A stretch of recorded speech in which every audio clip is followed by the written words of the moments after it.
Oh my golly gosh, it's Vodfathers, middle of Masters Santiago. That's how dedicated we are. Shyo's staying up at 6 a.m. where he is. Sideshow's actually got up in the morning. That's how dedicated this show is to giving you some content, okay? We're going to talk about Masters Santiago, all the things that's been happening. There's been some disappointments, there's been some popping up moments, but the first thing we have to talk about, somehow, in the midst of an international tournament going on, all people can talk about is the meta terrible? Does everyone hate the game now? Is there no fun left in the world? Shyo, should we be freaking out? Should we be rioting at Riot headquarters right now? This is a clout game. Every clouded player is actually not at this event, need to be involved. They've realized they haven't made it to playoffs either. It feels like they've also lost out in the Swiss stage. So people have to make a take. You'll notice every single person who's on the side of this game sucks, this meta is bad, is not at the event. FrosT, your team didn't make it. Boaster, okay, this kind of, I don't want to go straight for the whole bit, but a lot of these players, man, it's too mean. It's way too mean. I'm not going to say wham. If they were at the event, they would not be talking about the meta being bad. They'd be playing the fucking game. Like, this just feels like there's an echo chasm sphere of like, people need to have an opinion, and ooh, Neon's a problem. Brother, Tejo was a problem. Chamber was a problem. The game was always twisted in a certain viney way. You're just not at the event. Where? All right, but also, if you were at the event, and for some of the people who are at the event as well, they're busy playing the game. They're not involved in Twitter beef, bro. They're not on the co-streams being permanently unemployed, getting involved in these conversations. Like, Wendler had a nice take. Wendler had one of the best takes for this, and he's coaching the team that's qualified to playoffs. Yeah, fair. But also, dude, that guy is also coaching a team that's a nutcase team anyway. Wendler, though, that did give a more serious take on it. I think it's a ridiculous talking point to some degree. Like, I'm going to go even further than just like, you're bad if you have this take and you had the wrong read on the meta. I think it's like, do you not understand the game enough to appreciate the meta? Like, there are still really interesting things happening right now. It's just all in terms of the team fight and the micro and like the way that you pull aggro away from each other, the way that you fight together. Like, what are we talking about here? Like, the macro is not the game. Macro is one element of the game. And it's not even like everyone's given up on macro, by the way. That's a straw man to begin with. But the macro is not the game. There is way more to the game than just how you literally move around the minimap. Okay, as someone, hold on. As someone whose job it is and has made a career out of staring at a minimap and enjoys macro personally, like, I think it's perfectly. I don't like this meta. I also do not think it's the worst meta we've ever had. I don't think it's the worst meta. I mean, I would much rather this than everyone play like Fnatic. I mean, God, that would be the worst meta if everyone was walking around the map till 10 seconds. That would be hell. It would be heinous. You don't want that. But I don't like this meta. But that's a personal opinion. This is the thing that has been driving me crazy. You're too swirling wine. What's wrong with this meta? I don't understand. Because what I prefer with the meta. Well, this is the thing. You instantly, your reaction is like, "Oh, why can't you enjoy the meta?" Are you stupid or not? It's completely personal. Like, I prefer macro. Like, I like macro. Dude. I stare at the map and like watching people walk. Oh, look at this guy. He's inside. Why are you That's what I like about the game. You can like gunfights. That's fine. There's nothing wrong with that. It's a personal opinion. There is no correct answer to is this a good meta or not, because it completely depends on what you like. That's all there is to it. But that's why this is a ridiculous argument in the first place that people are having. Everyone can enjoy whatever they want. I'm on your side. I was wondering why. I think one of the things that people have been very poor at articulating about this matter is that it isn't really like about chaotic gunfights. It's that because you don't have so normally, let's take like Haven A long as an example, right? Like in the breach meta or something, if you're on the attack side and you're taking A long control, you stun down A long, and that makes it much less likely you're going to have a gunfight. Because why would the defenders try to challenge that? It'd be stupid, right? And then maybe there's a gunfight afterwards as the defenders try to refight into that area or something. But everything's paired with utility, which means that the team that is on the opposing side of the util should probably leave rather than take the gunfight. Whereas in a meta like this, apart from the like exec moments where you do tend to expend a lot of your utility, the gunfights don't have enough of an advantage for the person at the disadvantage to completely give up. And I think that that's what people are used to. People are used to, like, Breach Teho meta, you're an idiot if you stick around and try to take that fight because you're at such a disadvantage. Now, you can stick around and take that fight. Maybe you're at, like, I don't know. I don't even know how to quantify it. Maybe like a 45% chance or something of winning the fight. But it's still worth taking and challenging that space. And then that in itself is like a roll of the dice. And we see what happens. And then you reset into like a different game state.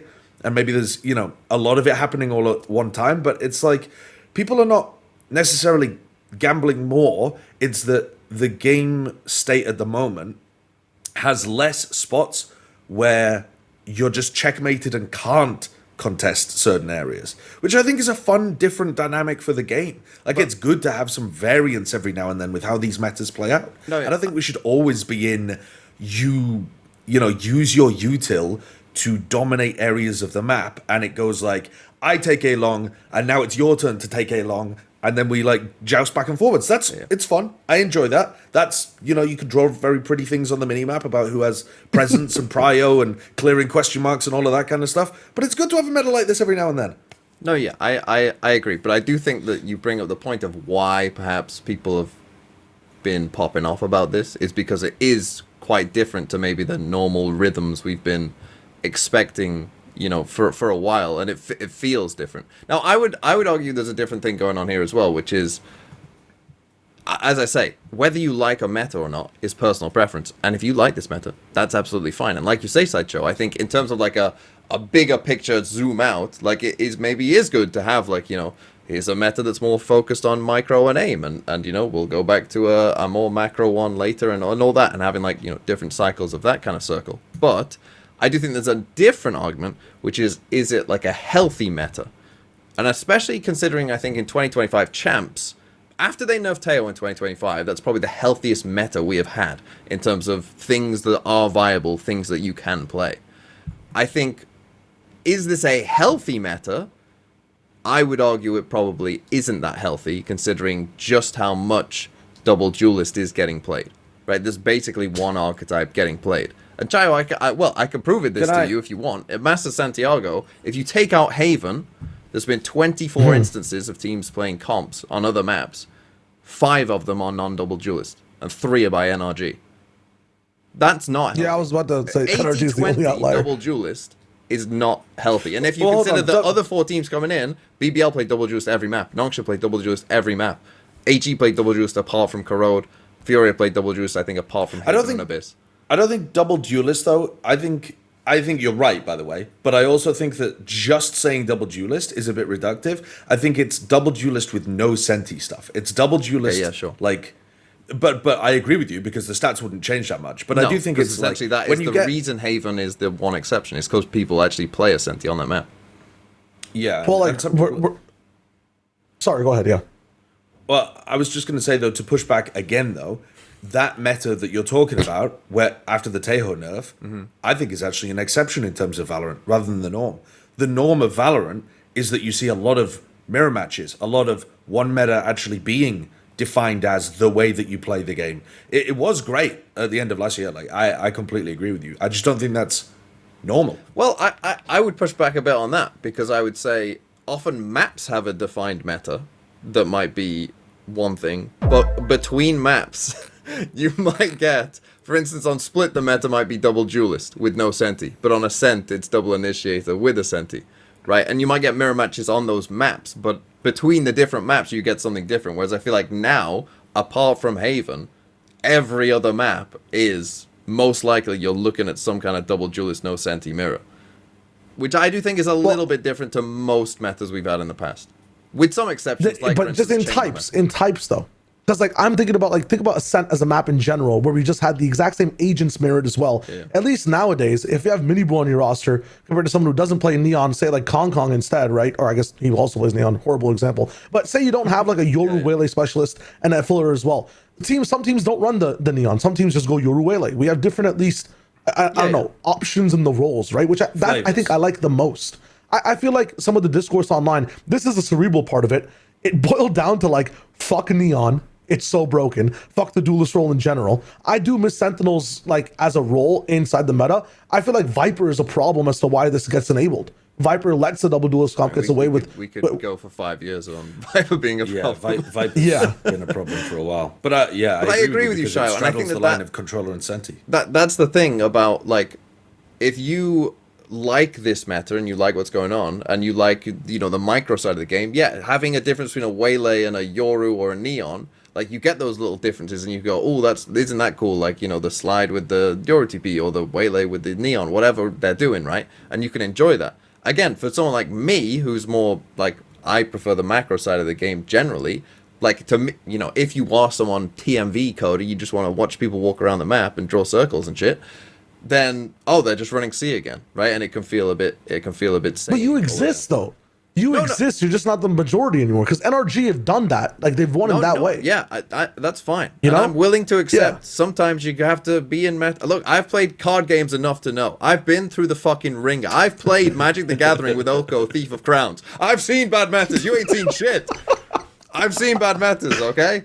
So I'm well aware. Sometimes you just gotta eat it. It'll change and it'll be better. It's not that bad to eat. It doesn't taste that bad. Is all I'm saying. Oko, Thief of Crowns. People are acting like it's like shit. It was horrible. This doesn't taste that bad.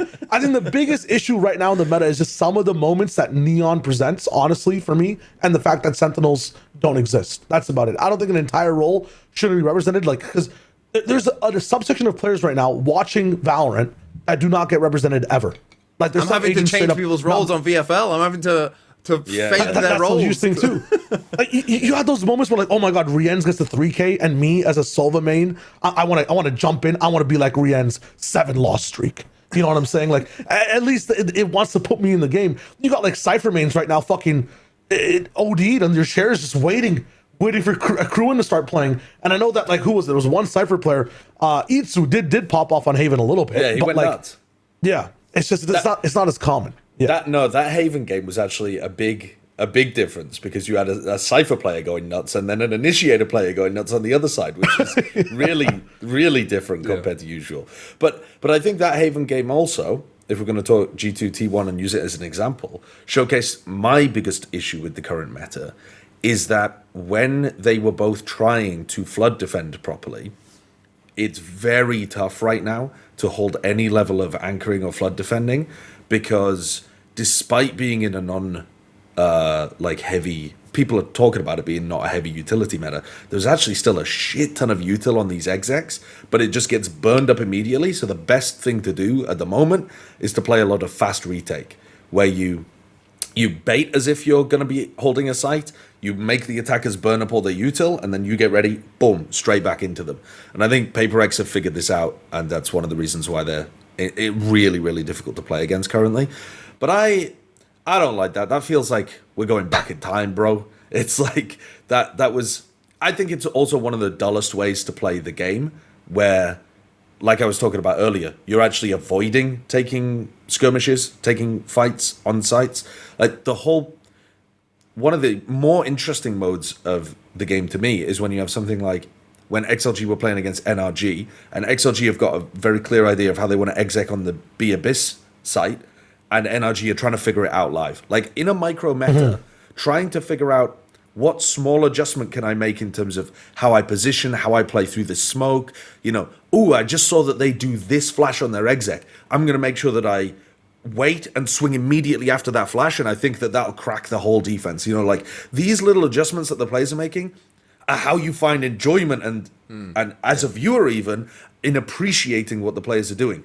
But if everyone's playing fast retake shit, then it's like, well, there isn't any of that either. Then you just wait for them to come in and then you go for the retake, and I guess you could appreciate it from the post-plan perspective of how they avoid the retake, but like at that point, I'm just hoping that the rest of the tournament doesn't go the same way, where everything becomes quick exec fast retake. And you're right, Josh, Finally- there are multiple examples I can think of as well, like the Team Liquid Gentle Mates on Pearl, when Team Liquid are running down B with their Harbor, like to start every round, and initially Gentle Mates are like, what the hell's going on? But then they end up kind of adjusting and figuring it out. Yeah, they figure out we have to fight in front of it. You know, there are still really interesting adaptations.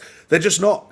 would you even call that a macro adaptation? I don't think you would necessarily. Yeah, I guess there's some macro component as like, we're going to choose a different timing in the round to fight. But it is mostly a micro one in the sense of, we're getting overwhelmed right now. We have to adjust how we're matching up into this exec. So... But my point is, like, Josh, stuff. If this goes on, let's say nothing changes after Santiago, there's no patch, and we go through all of stage 1, similar thing, don't you think by the end of stage 1, everyone will have learnt, like, the correct flowchart for whatever exec and comp it is? They will have played against, you know, whether it's Neon Waylay or Neon Yoru, so much on each of these maps that they'll know, like, okay, on this map, we have to, you know, try and fight a bit more. On this map, we have to always play for the retake, because no way we're stopping this exec. Do you not worry that if this meta was just left to be, that we would end up in a spot where maybe the Doomers would end up being like, see, I was right, everyone's sick of this now. Yeah, I think almost any meta, if you leave it for long enough, people are going to get sick of. I agree that it would probably be the same with this one. I guess it just depends on... There are some metas that get stagnant very quickly because people figure them out, and there's some metas that have, like, after a while, people figure out something that works against them, and there's a little, like, evolution of it. But it's probably not going to happen in a tournament like this unless it's powered by NRG, because they're the only team doing something different. Yeah. Yeah, I feel like that option is not what a lot of other teams are going for as well. Like, it's that thing with kickoff and I think the first LAN of the year, sometimes you're still leaning towards comfortability and like playing double duels and stuff. For teams where it might not work out, or if they want to strive higher, you might pick up a composition like NRGs. You might pick up a more double initiator style of approach. You might learn veto for a second, any one of the teams in the world right now, right? There's still lots of options in approaching the game. And I feel like although there is a really good way to play it, leave the meta for a while. There's a lot of undiscovered things. Plus, the biggest thing, map changes. You switch up the maps a little bit, and suddenly, maybe double dive is not the wave. Maybe it's even better. Maybe a triple duelist comp is something that works, and it's fresh enough where, like, you know, some of these maps are more prevalent. Everybody wants to play Fracture. It's like a Jet Yoru Waylay dive comp with Brimstone just to get the plant off. Or, you know, Harbor's in there with Veto, so you can throw an interceptor and a Cove so no one can penetrate your plant and stop it with a Molly. I don't know. There's crazy things could happen. I think there's so much is unsolved, and there's so many options still in personability of playing. You don't have to have certain agent in certain role, except for Viper. Like, you have options past that. And even if everyone just played the same way, even with the same fast retake, we'd still be fine. I want to dive in a little bit, though, into what this conversation started online and which side do you guys go on. We had Alpha and Omega, and now we have FrosT and we have Sliggy. Dude, how is Sliggy involved in drama midway through an international event? I've never seen this before. Is this like Plat Chat versus Spike Talk as well? Is that like, could this be cross podcast drama? Wow, that's a great point. Yeah, possibly. We need to get involved. How do we get involved? Yeah, well, right now is how we get involved. We fucking shit on both. the boat. We're in the middle. I think what it was is that, you know, the mods could only stop so much of the whatever the hell happens in Sliggy's chat, right? So he just responds to what's going on online, which is this. Yeah. it's I think he just had like a one-off comment response, and then FrosT responded to him. I'm literally the drama expert nowadays. This is kind of crazy. By the way, no, I looked at it. I don't think he was even talking to FrosT, was he? He was mostly talking to Immy and Boaster.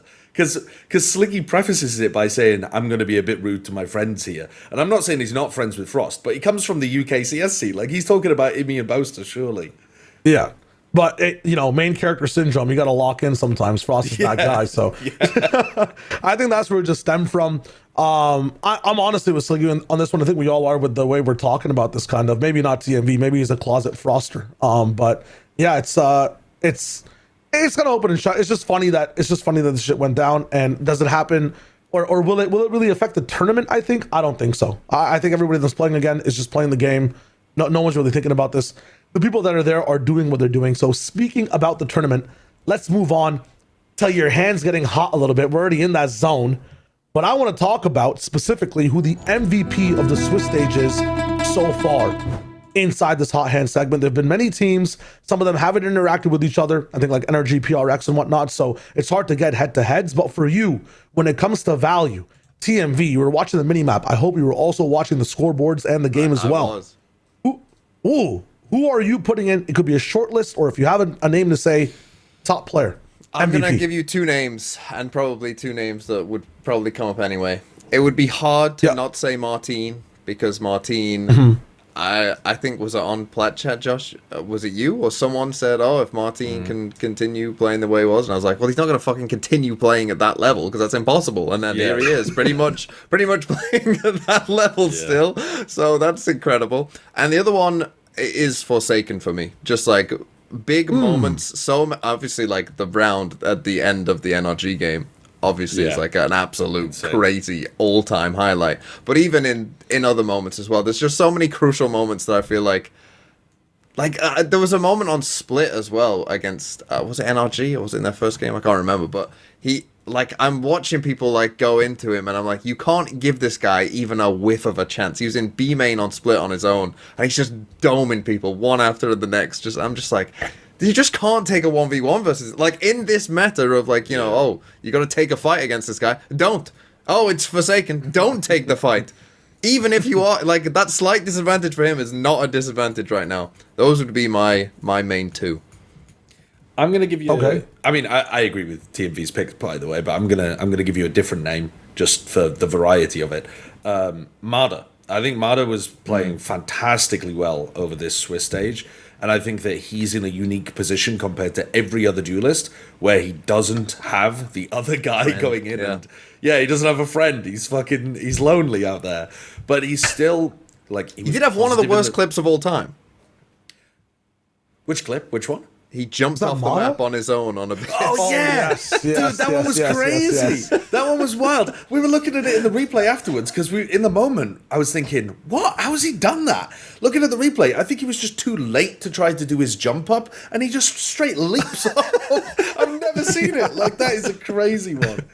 Yeah, you're right. He did have a bad moment. The best is the recall, when he recalls himself mid-air again. It's like, oh no, he's safe, it's fine. And then he's not fine. But I think he doesn't have a friend. He's incredibly talented. And even in the game that they lost, he goes +7 in terms of first kills against PaperX. And he was positive in the series overall. Like, the guy is doing as much as he possibly can. And he's got a harder job than anybody else, genuinely, in the meta currently. So, yeah, mad respect to Marder. I think he's playing incredibly well. Yeah. I'm going to lock towards NRG as well. Two names for me, and one of them is going to be crazy. First off is Kiko, because I think it's a bit more recency bias, but the level of form that this man was on, we were always questioning that, like, NRG flopping a little bit as the third seed coming in just because of, everyone's not locked in all the time. Kiko might have had some off games, but for me, this guy was locked down. But in some of the previous games as well, Ethan, and even in this last one, calling against Nat, some of the clutches in general as well, like, I feel like Ethan had an absolute amazing show off of like some of the initiator util against XLG on Pearl, like stopping a lot of these moments of, we talk about the fast retakes, like he was just salvoing these things down immediately, and that was repeated in his initiator util, and he was fragging as well the entire time. I know you're not going to be seeing the impact of that on the scoreboard, a lot of what he's going to be offering, but the calling in general as well, some of the push pull in the most recent matchup, kind of insane. I genuinely really enjoyed what NRG were giving us on the plate entirely as a visual, not just the taste and the flavor of some of the crazier players and plays. So I'm going to say Ethan, which is crazy because nobody ever wants to give him GOAT status. Nobody ever wants to put him in the Boss Chronicle conversation. But if he wins this Masters, I have to start talking a bit more about the boys. So he would be the winningest player of all time if he wins this Masters. In my opinion, like he'd overtake Kron in terms of because Kron's got no champs, but 3 Masters. He's got lock-in. Yeah, he's got lock-in, 2 Masters, and Ethan would have 2 champs though, and a Masters if he won this. Yeah, I mean, so that makes him, makes him the winningest player. That's fair. Yeah, it certainly does. I think. Well, those are our MVPs. Now I want to talk about our PRs really quickly, and if you guys have MVPs of your own, please drop them in the comment section down below. I have seen so much in these chat rooms after NA's every team. Sorry, are you going through. back to 2004? Be going into the chat rooms. The chat room. Oh, I don't know. I said chat room, but in every chat, in every forum post discussion, everyone's like North America on top now. So we need to tap in. If we had to power rank the regions, China, sure, put them in the sewers, have them They're fifth. Put them to work. They're fifth. We could rank podcasts as higher than them in terms of impact of the game. Maybe people are taking away some stuff from us Josh's before they play. analysis had more impact this tournament. I think the people actually jorking it behind the stage had more impact in this one. If you know, you know. Who is third overall? And why is it EMEA? Right, Shyo, are we considering the teams that are yet to play, or are we just considering what we have seen? No, you have to Combine both. You have to. You have to consider both. You gotta Consider talk both? about yeah. China's number one then, right? Because AG still have. Yeah, We're all gamers. We're all gamers here. God, then it's tough. It's tough. You know what? That even makes it harder because I mean, like BBL Let's and level with Nongshim, this. I would say are somewhat close. Liquid did beat Yeah. T1. What was the ranking coming into this? Was it APAC on top? Was that the initial I think suggestion for everyone? My initial ranking would have probably been APAC. NA, EMEA, because the EMEA is I'm not map pool. sure, to be honest with you, though, because my expectations for BBL were higher than my expectations for any of the Americas teams. Yeah, and you were an NRG hater. I would have put Americas first because I was not high on T1 Right. at all. Look at this guy, bro. Make America so good once more, Yeah. as they say. Well, Put I was America first. I was just a hater of T1, basically. But even if Yeah, you're yeah, a even though you got the- T1, bro, No, but yeah. HyperX, No, but I thought G2 would actually be better than they are, and I thought NRG Yeah, would be good yeah. as well. So well, I'm not convinced with G2 now. no, I don't think G2 neither look am I. good. And I'm not convinced that I was Furia saying you are should gonna pick them be- first. Whoever got, obviously Fury got the first pick, so I can understand it. Oh wait, who got the first pick? No, it wasn't Fury, was it? No, it But wasn't is there Furia. value in was having AG, I like? Is there value in having your whole region make playoffs? How much power does that institute? We probably have to put America's one, I think. No, But my we ex, don't. weirdly, you don't. I think You don't America's. think Ooh. I think it, no, I don't think so. Well, Is it because of the lack of they power both- in the first seed? because, but this is also you don't believe that much in Fury, I guess. That's what I'm asking too. Yeah. Yeah. Well, yeah, that's part of it. But it's also that, like, I don't think... So, NRG, for example, go through by... Well, both of the teams ended up whacking a Chinese team, right? And so Yeah. that I don't think does, frankly, anything. You're barely for them. counting that. I don't think G2 played well in their game against T1, except in the comeback. So one half of Haven, they played some good Valorant. Everything else was a mess. T1 absolutely tossed map one. Yeah, but and then that's- snowballed on map two. But you're about to put Pacific ahead of them, but T1 also account for that. Yeah, they do. But also, but paper. But you so like the Nongshim. number one.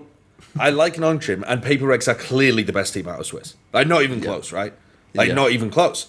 Ah, well, I They mean, I beat- think you're a bit of an NRG. NRG played a very close game against PaperX. Yeah, it was a close game. It was close. I also think, though, that I think that Paper Eggs are going to roll over people. I think that Paper Eggs have very good matchups playing the same way they do against everybody else in the tournament. I think that NRG are constantly going to have to be like, they're the team that always has to adjust against everybody else.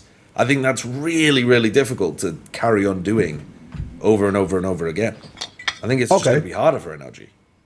So then let's lock this in this way, right? Because of Paper X's fucking high peak. And by the way, NRG did play Paper X. I don't know why it said they didn't. I think I was just like pilled on watching the first draw show and what it could have been. But anyways, we'll get into that in a second.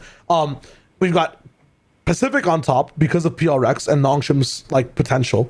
T1 being a booster that gets dropped away as the rocket source of the moon was expected. All right, totally fine. We have North America teetering down to a second or staying where they are because they have three teams up in the business. Fury are on their own in like fourth. What's going on? Sorry, we have Americas. My bad. Bad habit. Horrible habit. Racist with Shyo wager. Bad habit. And then third place is EMEA. Why doesn't EMEA get above NA if BBL are that good? Well, yeah. And Mace also has like one of the best players in the entire world, if not the entire Swiss stage so far. This is why you didn't ask me which place I would put Americas in, but I would be strongly considering putting them in third. If Furia isn't gonna be that great, like if you take that assumption, I think it still might be reasonable to put America's third, because remember, we've got the more important part of the tournament left to go. Like if the Americas teams don't go deep in the bracket, then the take of Americas is the best region is going to be very short-sighted if you're only looking towards Swiss because they all made it into playoffs. Yeah, they all made it there, but I think if I'm looking at the bracket and looking at where I would, like how deep I would expect the regions to go, it does help that Americas has 3 teams, because if one of them goes on a run, then, you know, it's going to change things a lot. And G2 play AG first, so that's always helpful. Yeah, dude, actually, I'm sat there with Baby Bay on the desk when AG picks him, and he's like, his eyes light up. And it's like there's something good about looking shaky in Swiss if AG are then gonna pick you, you know? Yeah. Like, it's actually better to toss some of your fucking rounds, and then if you knew that AG were gonna have first pick, you're like, yeah, I'm definitely gonna look like the weakest team. AG to get actually out had of second Swiss. pick. It was Nongshim who had first pick. They picked Mates. Oh, yeah. Yeah. I But think Nongshim that's- really wanted to play Mates. It's the whole. Why? Yeah. It's the whole thing. I don't know why Everyone hates had- I Mates. think everybody Everyone got their fucking pick. hates them. I don't know what they do to people. But okay, so I mean, what if that's the thing? Like, is valuing a region that can like average say 5th place and guarantee 3 teams in the playoffs? Would you not say that this region is like a top 2 region, even if they don't win consistently? If they can get hit top 5 to 3rd place Shyo, I'm every going to time answer and the question guarantee for you. 3 I'm going to lock teams. it in. I'm going to log this in. We're going to put Pacific 1, Yeah. we're going to put Americas 2, we're going to put EMEA 3. And we're going to put a Okay. gap, and then we're going to put China. In 5th. Okay. After this CMV, I like that you locked it in. I'm going to reward you with a take. Have a Okay. take, any take you want. This is I called this the coldest take in all of Valorant history. But based on the fact that NRG and PaperX are the 3 seeds in this tournament, let us not forget, what I think that this has proven to us is that for T1 and Sen fans out there, I'm terribly sorry, but those 18 Masters, they don't count. They actually don't count anymore. This tournament has proven to us that the 3rd seed teams in certain regions actually could have come to those tournaments and absolutely dominated them. So, and there were some teams that like narrowly missed out and got 3rd places in the qualifications for those 8-team tournaments. And you think about this tournament without PaperX and NRG and how bad it would look right now. Think about the games that we would have lost the only good game in the entire tournament. The only 2-1 in the entire tournament. It would have been a dreadful tournament. And so if you're a Sen fan or you're a T1 fan, I'm sorry, but those 8-team Masters of the past, I personally wouldn't even give you anything. Some people might be lenient and give you half. You might get half credit for it. You might get half a Masters, but you're not getting a full one. It doesn't count. Sorry, guys. Well, is there a Swiss stage? I mean, I'm like completely bajonked right now. When it comes to 18 Masters, They there's just no had an playoff 8-team section, Swiss right? into a 4-team playoffs. No teams went automatically through. I mean, I'd have to challenge you a bit because no, like, when it's because an we're 8-team potentially Swiss- missing out on actual good teams who can get good at the No, tournament. but And we're you always have the good, but first just seeds needed a couple playing, games man. to figure it shit out. Because we all, Chayo, you're also Stinky, missing. bro. It wasn't triple a limb then either. It was double a limb for the qualifications for those tournaments. So it's even more I know, but fraudulent. I know, but It's the all first fraudulent, Chayo. I know you're a little Sen fan at heart. Take it away from them. It doesn't count. Sorry. Sorry. seeds- All right. I can. I mean, any response to that one, Josh? Agree, disagree? I'm not going to engage. I am not Basically, gonna this be is me taking the continuing tournament down away this from path of T1 are frauds. I'm just continuing the narrative. They've always been frauds. That doesn't count their Masters win. Well, before we check in with some frauds, I want to look at something that some people say fraudulent that actually happened. Max Drama returns once more with what happened was a draw show going awry. Steve Harvey got signed by the VCT and unfortunately announced the wrong teams to face up against each other. And I think every single co-stream in the moment was like, and if you guys did miss this, I know APAC specifically is having trouble watching this event. It's at a horrible time for them. But what ended up happening, this fucking guy, T1's not the whole region, man. You got to toss him a little bit of respect. But what ended up happening is when you do this draw show, it's always like the first team gets drawn, and there's a little sack with 4 balls in it. There's a little sack with 4 balls in it, and the guy's sifting through the balls. You draw the first team, and then you put the second team below them, because then the balls are still mysterious. You get some aura, some nuance, and what could the matchups be? What ended up happening is we drew PRX, we drew mates, and instead of putting the ball under the man, we put the ball beside the man. And that's not something you never do in the bedroom nor in the draft. So the ball went beside the man, and it was PRX versus mates instead of PRX and mates as matchups. The other 2 teams are already known. There's no point in sifting the balls anymore. And everybody watching was like, this is kind of interesting. This is not how it usually goes. And they did it again. And that's key for the second round of draws as well, which was like the 1-1 teams or something else. Now, 5 hours pass. Voya's anti-stratting already. Fucking people are inside their bins looking for through the trash of the enemy teams to see if their strat books have been thrown away from the previous match. Like, people have done their research, and Leo Fario comes in saying, we are redoing the draw at midnight Santiago time, I believe, which is even more dramatic. The coaches dragged into classrooms that look like 5th grade, lecture halls. Like, they're all sitting in the little plastic chairs. Lectures in 5th grade in Canada, are you? We're smart like that. Don't ask me about any geography topics or history topics whatsoever. Actually, if it's not video games, don't even look at me. But they do the redraw, and the discourse online was, well, like, although this isn't by the rules, which is what VCT wanted to do, they wanted to redo this draw because per the rules, it has to go a certain way. And the trouble is, in a different event, if the rules get broken in a different way, there's precedent, right, to just keep going. So you don't want to have that as a regular thing. These draws reset with those 5 hours wasted, and then the anti is not there. That's a whole problem. People are saying it could be PRX mates anyways. You messed it up twice the same way. 2 negatives make a positive. That's Canadian math right there as well. Like, just run it, right? Just run that shit. It's totally fine. But they redid the draw. The games were still good. Thoughts on the draw drama? Like, was it good? I think it's a that good thing regardless, even though I wanted to just let the teams prep. There are some funny moments as well where, like, I think it was Alex saying, yeah, I don't even prep the day before. I wake up at 6 a.m. to prep, so it didn't affect me. I didn't give a fuck about the draw. That was so funny. But, like, what are your guys' thoughts on the draw drama? Honestly, no. I'm gonna let TMB go first. I'm here. I know what happened. Like, I know, I know. I don't care. Shit, so I can't. I don't care. You don't care. I like, who should care? The coaches who put in some prep time and wasted a couple hours of their life. Like, yeah, they should care. They get a right to complain. Everyone else, shut up. And honestly, a lot of the coaches were not complaining about it either, like, too much anyway. They were complaining to some degree. But, for example, when you listen to the losers' press conferences with NRG, who had to play against Paper X when originally they were going to be playing against Liquid, I think, which is just a way easier game. And, in fact, they did play against Liquid the next match, so you even got to see how that one played out. The NRG staff were like, the lack of prep was not the reason that we lost today.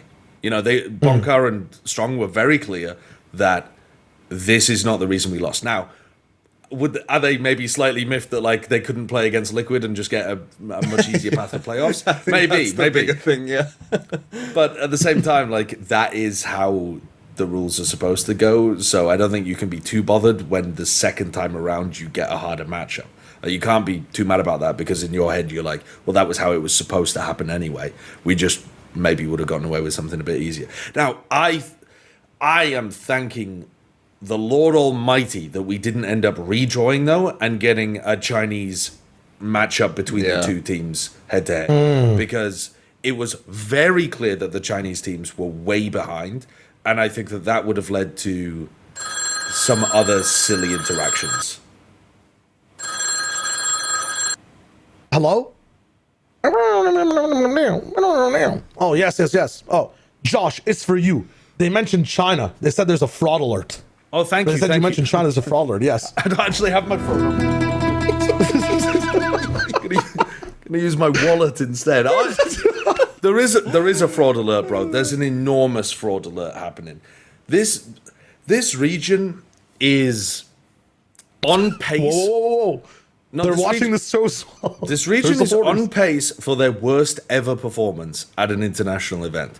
China, even at the events where they have crashed out and burned, have still been able to win at least one match. Oh, I mean, there have been events in the past, in the dark history, the very deep past, where China didn't have as many teams or something like that, and they weren't able to win back then.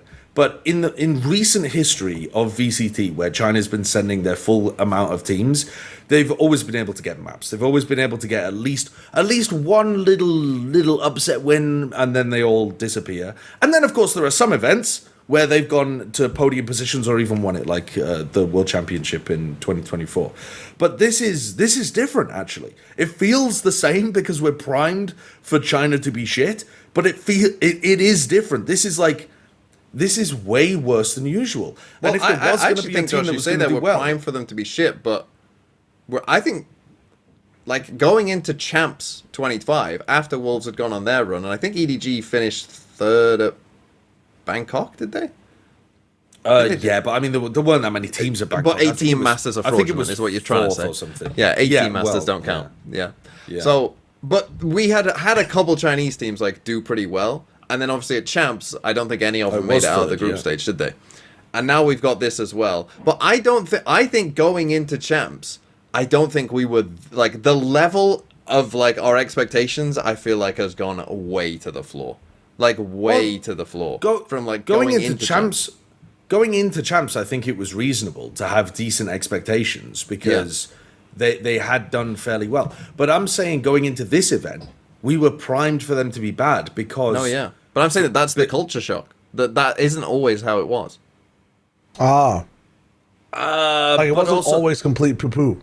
But we were primed for them to be terrible, though, for many events before. Like, there have been quite a few events where we've just been... But isn't it like, ever since the EDG win, there's always been that, like, you know, although your expectations are low because of that Champs win, it's like it always gets boosted up. There has always been... Like, if we would rank China as, like, the bottom teams like, you know, back in Toronto or back in, you know, Madrid or whatever it is, there would always be a sense of, like, ooh, I don't know, like, it's very possible one of them could get hot and go on a run. Like, that seemed possible. That, to me, now does not seem possible. That has gone. Let me jump on that as well. It's gone.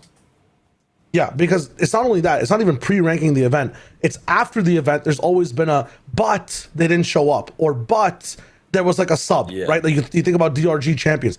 This, I feel like, is the first time. I'll lock in with both of you, combine I'll pulverize your takes. This is the first time after China's done what they've done where it's like, wow, they were as bad as we expected. They didn't have an X factor at all. And afterwards, there is no but at all for at least the two teams so far that we've watched where there's problems. Like you could say, well, EDG has a CB like issue, or you know, his as in they have him on the roster. Yeah. Yeah, you could say, but that's not an excuse. That can't be an excuse. It's not equivalent to a substitute. Like, how is this team qualifying then? What is the rest of the region doing? Right? Like, that's a whole different topic. I also think that China has actually tanked people's enjoyment of this tournament. I think part of the reason that we're having these discussions about is the meta shit and, oh, the matches have all been 2-0s and that kind of stuff. It's almost entirely just because China has turned up and done nothing. I mean, they've done nothing at all. You look at the round scores, and dude, I'm sat there. Ooh, maybe they're gonna beat MLBR's record. They didn't, but for both teams, for EDG AG, and it's XLG, still possible. Still possible. Yeah, it is still possible for AG. But the other two, I was like keeping track, wondering if they were going to break the records for being the shittest team of all time to turn up to a global event. You know, like these are not the stats that you want to be looking at, and they kind of tanked the like enjoyment of a lot of these games because they didn't even put up, apart from Kong Kong's Haven against General Mates, in which that was the one map where I thought China really gave us like an interesting map to watch, a fun map to watch. Everything else was just get gone. Yeah. Like, and I don't even necessarily go on, TB. Well, I was gonna say the worrying thing is like when you look at the round scores and how these games have gone, it's like I was thinking about in terms of like this is their top 3 team, or you know, 2 of their top 3 teams, I guess. You know, we haven't seen AG yet. But like if you were to put them into other regions, this looks like a top team versus what, the 9th best team, the 10th best team. in Yeah, that it looks like region. they're playing against an EG or something like that. Yeah, maybe like it even looks. lower. Yeah, it's like a best team. It's a top team against a bottom feeder team. Kang is Dujazine. And then, it's like... Yeah, that's a great. Or it could be Neon as well. Could be Sato. Like it's a definitive possibility. I don't like that the conversation is trending more towards... It always does with the wider, like, Western community, I suppose, is like, should China even have 3 spots? Like, guys, I think that's the wrong question. The player base is fucking enormous. Of course they should have 3 slots at an event like this. They are as bigger than the other regions. The real question is, how the fuck do we fix them? How do we make them not horrendously shite every time they turn up to an event? Like, we got to start farming coaches, sending them over. Somebody's got to build a fucking super team, please. Let's get... How on earth is Kang not learning Yoru? Like, Aspas as well. But at least, that's in another region where they're able to have some success. If you've got your star player, who should be an incredible opper, and he just refuses to ever learn Yoru, the character that you should be amazing at, like, get the guy on Yoru. Then, how is EDG... How on earth is EDG cycling through some of the worst players in China to replace Simon? How is this? You are the biggest, most popular org in China. Have you run out of money? Have you run out of clout? What's going on over there? You should be making more roster moves than just the single player, and yet somehow you can't even get a good replacement for the one guy. I was fucking gobsmacked when I saw Jenny turn up and play the skirmish. I was like, what? They're keeping all of their old baggage with them as well? What are we talking about here? HFMI's about to come out and fucking give back rubs to Kang. No, you're so right, because you would think, like, you're EDG, you're the most popular org in, like, the region where, viewership, like, you're doing a fucking road show. The other, Money like, is flowing like EMEA manna can barely from get heaven. 10 people to turn up. You're doing a fucking road show because the demand is so high. How the fuck can't you find a player that, like, how can you not just give the bag to someone who's amazing at this game? But that is another point as well of, like, a lot of the, we're going to see AG. You got Fangir on AG. You got Rarga on XLG. You got Vukashu in DRG. Like, a lot of their best players aren't even from their region. Like, there is... Noman as well, yeah. There is, like, a bit of a... I don't even... Like, obviously, we don't know enough about, like, the Chinese scene in general, let alone Chinese tier 2. But, like... In the other regions, you get people, last year, you got your Brock, Scuba, Madder coming up. You got Kayak coming up. You've got, now BBL and EMEA, whatever it is, right? You got like this wealth of talent that does come up and it's like, oh, they're really good, aren't they? Right? And you see teams like, let's take Team Heretics were that team, and now they have been supplanted by, the newer people coming in from EMEA who now are ahead of them. In China, it's like, well, EDG are still up there. And even though they can't find any good 5th player, they're still there. They're still making these tournaments. Like, where is, like... I know you could probably bring up, like, some names and people who are, like, experts in the Chinese teams would be able to bring up some, but it's got to be better. But it's China. It's massive. How is there so few? Okay. Think about Korea, about right? it, right? Korea it has a much smaller Valorant player base, surely. Even though I know it's grown a little bit. But Korea shits out fucking... 10 players each year that are good. So there's a reason for that. That's because the Korean culture and approach, like, it's really supportive. China cares about esports, don't they? They do, but a lot of China is also mobile based, right? Like, when it comes to Val as an FPS, like, they just got Counter-Strike There is a Val few years ago. mobile. But they've been No, I know, but Valve's not feeding into this. Crossfire. They've been playing, like...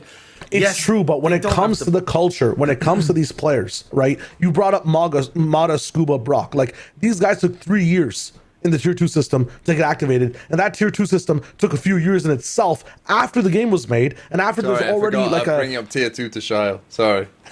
I'm just saying, the tier 2 as a concept as well. Like, I think in Japan and like North America specifically, well, Japan just got it really activated as a popular thing, but tier 2 existed as an idea in North America and has over time to be able to create players. China might not even have something that is a tier 2. They're gonna have to make that, but we don't know that, man. we know that they have academy teams. We know. I know, that but they're when it comes investing to in the this kind of actual stuff. culture of tier 2, like that is something that has been created. It's very different in Europe. The way you approach Face It, things like that. When you look at the glow up of like ESEA versus Face It and Counter Strike, it was regionally different. Like that was per region. I don't know what China were doing back then. Did they even have tier 2 CS? Like the tier 2 development that we have in North America right now goes back to like the year 2000. I just think these kind of examples, they rely more on saying that China is some mysterious region that we can never know about, rather than looking at other esports and saying like, you know, you look at League of Legends, you look at Dota, you look at Overwatch. I mean, my background's in Overwatch, so I'll tell you the story there. They got the game later. It took them a while to get online. It took them maybe like 2 or 3 years. They built a super team. Their super team was fucking amazing. And then stayed amazing and built up newer talent. But they were integrated with the other regions. And I think that is one of the big things. They were constantly playing against, and for early years, getting battered by the other Pacific teams. And then once they got like up to scratch and got the best players kind of together, they ended up being a very, very strong region. Very strong. But don't you think that's interesting, Josh? That basically the first part of your thing happened. They started off, they were getting battered by the other teams when they were first going to internationals. Then they built a super team, won champs, but then we have, like, instead of the Overwatch trajectory where then it keeps going up and up and up, we've then fucking crashed back down to earth, because I think it's completely fair to say when EDG won champs, you would expect, I mean, I think EDG winning champs was like perhaps a bit ahead of like what people expected. It was a bit ahead of schedule. Yeah, but from that point on, you maybe expected a bit of a dip, but you probably expected it to, you know, keep going. You know, I'm not going to say they'll win every tournament, but they would become, you know, a region that then is competitive, you know, on a similar level to others. My suspicion is that the region is a bit too insular right now. It only interacts with the other regions via... Don't they scrim with Pacific? No, so here's the thing, right? Like, they only ever interact, to finish Josh's point, like on, not Mickey Mouse, but like the show matchy off-season tournaments. They never have like in-season things, and there's not a place and there's not a meta outside the game of Korean boot camping. For Overwatch, for League of Legends, Korean boot camping was a big thing. Every region, even solo queue players, took a big advantage of at getting better in the game. I don't think that exists as a China option. It's not something a lot of players are doing in general when it comes to the tier 1 teams, because I think the season is just so busy in general. I think China, it's a big portion of it, right? I think my first question for Josh would be, in Overwatch, how did they practice? One of the options is making Pacific and China a little bit closer in some of the events they have. Is it a playoff like thing where you combine them and then send more teams that way? You know what I mean? Well, like the top, you know, Overwatch was super different because we had less teams globally. They were all in one location, and so you know for the first few years they're all in LA, and they're bashing their heads against a brick wall because they're just shite at that point. And so they're practicing as much as they can, but they weren't getting any better. Then in future years, for like years 2 and onwards, they're always practicing against the best teams in the world. And they're always trying to learn and play what the best teams are, or an anti-meta to what the best teams are as well. I think when I watched, I'm not saying, so they do scrim against Pacific. We know that because we know it from Pacific teams as well. I don't know what the quantity of scrims is like, or the quality as well because of ping. So we'd have to ask more questions there. But I am more looking at, I see the comps that China is playing. I see the style that China is playing. And it's basically only XLG that looks reminiscent of any other style that you see outside of China. All of the other teams play a very, like, unique style to themselves, which I think is fine if you're already on top. Like, if you're already a great region, you can have your own little metagame that happens within your region, and we see that across everywhere else. But if you're still in a developmental stage, you need to be learning and like playing what is good worldwide. You can't be like fucking DRG playing Reyna on these maps during kickoff. You can't be playing Gecko on Breeze and stuff. It's fucking nonsense, guys. Like, and if you think it's good, have a little bit of humility to realize your region actually isn't up to scratch yet, and what you think is good might mean that you're missing something. And I think that that's the same, like, if you're a bottom team in a region, if you think you have a sick read on something, but nobody else is playing it, there should be a little bit of doubt where you're like, is it actually as good as I think it is? Or maybe have I got a bit of a twisted read happening here? So I think just having that ability to look outside yourself and pull in the best ideas, I'm not seeing that outside of XLG right now. And I think that is a large problem when it comes to their bigger picture stuff, like the comps and the macro. When it comes to the smaller stuff, which is actually the meta right now, is how good you are at micro. And these players are not good enough in terms of how they play off each other. If you watch NRG currently, or PaperX, these teams that are genuinely really good at their micro, when they see a smoke, they have great protocols for, we spam into it, we double swing into it, we always know what we're doing in these situations. One of us is always jiggle peeking and then the other one goes wide. They have so many of these small micro things that add up and add up and add up into being an overwhelming team to play against. I'm watching EDG, and it's like, Kankan just takes a fight. They don't have the team play in the micro of, the fundamental stuff. I'm going to jiggle for you, I'm going to swing, and we're going to make sure that we double, triple swing, these kind of things. It's not even about discipline at that point. It's about, like, having the reps of thinking this is the best way to play the game. I need to pull this guy's crosshair, so I jump, swing, and then the next guy comes in. Like, all of that is missing. Well, ironically, I think the two players that have it, and they don't matter as much right now in this meta, are Sliggy and Chichu. If you ever watch these guys on EDG, especially in the lower bracket run a little bit, where they're like last alive on site, some of the stuff they're doing, like in their crossfire protocols, and even attacking smokes together as two individuals, that shows up a little bit. That being said, there is just a lot of also Chichu, you peek, and then I peek, and we both just out frag. Like that still exists, but I think it is on the play is so bad though as well, man. Like that. His Astra is awful, and I think his smokes play in general is really lacking. Like the EDG is not a super team anymore in terms of having that. It's just Kang and Chishu. So here's my thing to it. Up to scratch currently. The recommendation that some people were saying is open up an extra import slot for the actual players themselves. Now, of course, you could get more coaches into the scene and things would change there. But does an extra import slot seem fair? First of all, like cross regionally, if only China has it, No. And is that something that could fix the thing? I mean, it would probably make some of the teams better, because if the Chinese teams have more money, then they could just pay people more and get two big import play. Aspas and Chronicle are on my team now, so we're good. Like, yeah, that could happen, but that's not fixing a long term. Well. Yeah, you're not fixing a long term problem there. You're just fucking putting a massive bandage over it. Adding two import slots to China implies that the problem is lack of player talent. Yeah, and yes, there is a lack of talent right now, but there is not a lack of numbers. Do you know what I mean? Like they're not a small region that's lacking quantity of players to pull from. The issue is how it's bubbling up to the surface with the way that they're. That would be the way. If you took Turkey out of EMEA would then need that. But other than that, China's like. Well, look, the last theory, hopefully they'll be back. Shyo, we just gotta hope and pray. The last theory for EDG specifically, AG can still win. It's true. So funny.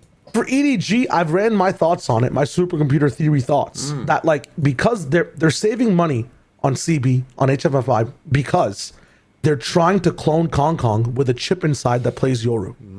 I think that's where the money's going. Clone theory.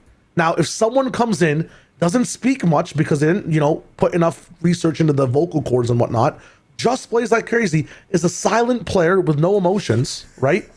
Might be a Kong clone. So stay tuned. Look at the EDG pickups, look at the biological history and where they were born, if you can. Anyways, we'll move on to, I think, what's left. T1, actually, in the fraud alert, who's also here, that TMV has slotted in again, here. Rightfully so, I feel like. I can just quickly take this if you want. So this guy over here, this guy was on another podcast and maybe put T1 first in the power rankings. I've seen people repeating this allegation, by the way. I very clearly said that Nongshim and BBL were my top two, but Platchat as a whole did put T1 number one. That does not mean I had T1 as my number one. I am not Platchat. I am not the fucking. If I said to people, name someone associated with Platchat, that guy will come up first. This guy will come up first. That guy would come up first. And most of all, so therefore you are represented by it. You put your name to that. You agreed to it. You signed off on it. You did not say, oh, we got to move T1 down. You were like, oh, we got to fucking move NRG down for whatever. And NRG need to be ninth for whatever fucking reason because they're shit or whatever. I don't know. Whatever terrible take you had. Well, coming into it, right? I mean, power rankings are not predictions, first of all. Just to oh, were T1 the best team then, you think? No, I think T1 coming into it had a lot of power, yes, and because that's my point. That's why they were frauds, because they were frauds from the start. You all just got blinded by. I don't even know what. I don't even know what. What did you get blinded by? One game against RRQ who were asleep. Like RRQ coming off no prep, playing against T1 with a week of prep or whatever, like having to go down and play them after losing a close best of 5. Oh, well done, yeah. You won 2 maps. You won the first 2 maps against them. Yeah, so did everyone else in those second games. Because guess what? They were at a disadvantage. And then they won a fucking OT map 3 on one of the worst maps I've ever seen where everyone just goes A and no one can defend. It was fucking shite. This team was always shite. And they still are. And honestly, though, to put it into real perspective here, to not just kind of flame them, to be serious for a second, my main problem with T1 is, what are they, other than Itsu, what are they really good at? I can tell you what they're bad at, bro. Just anything. Name something that they excel at that isn't Itsu. BuzzStack's team play, like the way they entry on site. Josh was talking about the smaller micro stuff. Like T1 are actually really good at that when things work for them and they might have a first pick off of Itsu. Like their scaling is actually not that bad. My issue with them in this event is that when things went wrong, they never adapted. Itsu would get picked. Their plan was to go B. You could give them a fucking pigeon fax that said that A was clear. They'd say, no, the call was to go B. We're going to push the smoke in a haphazard way. We're going to lose the round. They did that on Breeze against TL like 5 times, man, on attack. It was horrible. They have no way of actually adjusting. But when their game plan goes to good TMV, and sometimes they have good like hyper exec game plans, they look really good in scaling. Like they frag off each other. It's even Munchkin and Meteor were having a good time fragging off the space that Buzz and Itsu were creating. It was really nice against TL. I think he says no. My normal. It happened. I think my normal answer to your question, TMV, would have been that Meteor's an extremely strong aimer that can, give them an enormous amount of value on a different area of the map than Itsu. I don't think that played out at this event. Like it just didn't. So that's a rough one because that would have been my other the big pillar of T1 that crumbled here. I think he was unwell. Team Liquid. I'm not sure whether he was unwell for further games or really how important that was. I was really, really disappointed in that game though about the way that Meteor was playing, the positions that he was playing, because you know that you're going up against an extremely aggressive team that is playing double duelists that can at any point catch you with a stun, a hinder, for example, if we're talking about split. And yet he's still trying to take faster timings on his A-lurk on the attack side, and he's still playing on committed positions behind his Viper Orb on the defense side. These are spots that you can't really play. And you should, I think, know that by playing against people like Nongshim, for example. But he got really hard caught off in that game, and I think that's concerning. I'm also concerned just about the fact that these adaptations from Munchkin were not forthcoming, and we already had some concerns about Munchkin's calling, considering that Gen G choked a lot of their winnable opportunities towards the end of last year. It's a tough one. I mean, I thought that they were going to lose the opening game against Liquid, because Liquid, I think, are genuinely a bit difficult when you've never played against them before. And then, they run into a G2, but they played fucking horribly on that opening map of Breeze against G2. Yeah. I was shocked when they picked it. The Haven one, I'm not even as mad about. I know that sounds a bit weird because they were up 10-2 and they choke it away. But because the comp itself is so attack-sided, and because there was so many miracle, some crazy miracle moments from Trent, and it goes to OT, and I'm honestly not even as bothered about the Haven. I think it was an interesting comp swap. I thought it made some sense. I think it was a nasty comeback from G2. I'm actually fine with that.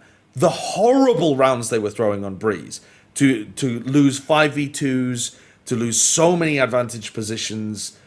I think that is my big problem with that T1 game against G2 that led to them losing. But they had to win some kind of tough game to get through Swiss, and they weren't up to it. That's true. And they lose. Yeah, they lose 5 players. 5 players gone too soon. Maybe one not. But let's talk about some that might not be here for the rest of playoffs and maybe deserve that title. Gone way too soon. What is that? Is that a luchador emoji? Is that a cat? I have no clue. But let's yeah, I'm hallucinating. First player to talk about, he was on this roster, Itsu. Is this guy gone too soon? Is his level of gameplay, man, inconsistency on different roles as well, is something that was amazing to watch. Yeah. I mean, when we did the top 10 player list and he was like 3rd or something, I think. And the community, was he the one where the community put him like ranked him low, like 8th or something, but everyone else had them in the top 4, yeah. I think that's the thing. Itsu, for quite a while now, I remember saying it's like when people always ask, oh, who's the most underrated player? You know what? It probably for a while has actually been Itsu, because he's been very good for a very long time, but no one really. As I say, he should have won the. I mean, it was a fraudulent Masters, so maybe it doesn't count. Maybe he only gets half an MVP at a tournament, but he should have won that half of an MVP at that tournament. And yeah, I think I think now I think people are like, oh yeah, he is really good, isn't he? Because I mean, he was just incredible, and I think the fact when he was playing Cypher on Haven, I was like, ooh, is he gonna be all right here on Cypher? Like after playing, so much duelist, like is he gonna be all right? Like being on the other side of the map, he just fucking destroyed, especially that first half. It was unbelievable. So yeah, I mean we put him like 3rd or whatever it was in the top 10. We were right. Actually, rare correct take. Except, yeah, he won't look it by the end of the tournament. No, but his team let him down. I think it still is decent. Okay, what about the entire Team Liquid roster? Because they all had expectations coming into it. Miniboo had like crazy highs. Wayne activated again. It wasn't just a fluke BO5 EMEA situation against the entire team. Like, I think every single person I can mention had amazing moments, and I'm like, damn, I wanted to see more of it. Team Liquid are gone perfectly at the right moment. As they always are, by the way. Saw, is it 6 tournaments in a row? 5 tournaments in a row? 1 and 2? Yeah. Unbelievable. But this time, I think it makes... Some of the other ones last year, you could have argued were a bit of a choke. Because Liquid actually domestically were playing super, super well. That combo of Kiko and Camo with Nats was looking like it could fry. This squad is less talented than last year's squad. But it's still really good that they managed to get to a position where it felt like they had some hope of being able to make it to playoffs. This is a fantastic thing to build upon. The depth was not there, though. Yeah. You watch them in the Channel Mates game, and the depth is... It's very, very exposed. If they had made it to playoffs, they would have immediately gone flomp. So you think? They've gone perfectly. My question is, if they made it to playoffs, had that first game magic, and like got to just be like, I guess that guarantees you top 4, like they'd leave the tournament top 4 just by getting the first seed off, like, maybe a fraudulent run against some sub teams. Like, if they had been picked by an AG or by some team that then collapses, yes, they could have done something. But that's a flop. It would have been fraudulent. It would have been fraudulent. Yeah, they just had no... I mean, on their bind defense against Mates, a map that they picked, they ran at them. They had multiple players like running at them in like 8 out of the 12 rounds. And it wasn't... And they started winning some rounds at the end when they realized, oh, this doesn't work. But they had done it for like the first 7 rounds in a row. And it's like you're 7-0 down. And Martine's just there like, what are they doing? Like, it was in the back with a bunch of the casters. We're watching it, and they take a tack timeout, and we're like, oh, they'll have adjusted something here. No, just kept running at them. Exactly the same strat immediately afterwards, just adjusting some of the small stuff. And we're like, bloody hell, take another tack timeout. They run at them again. We're like, what the what? It takes until I think round 11 or something, where they eventually have a slow round with the Viper's Pit. And then it's like, oh yeah, they win that round. It was bizarre. I think they just have like a writer in the back, like slightly adjusting the Nat speech in every timeout, seeing what could work. They never adjust the strats; they just adjust the speech. That's true. And like depending on what speech they get, one finally hit towards the end, and then things looked good. They finally locked it in better.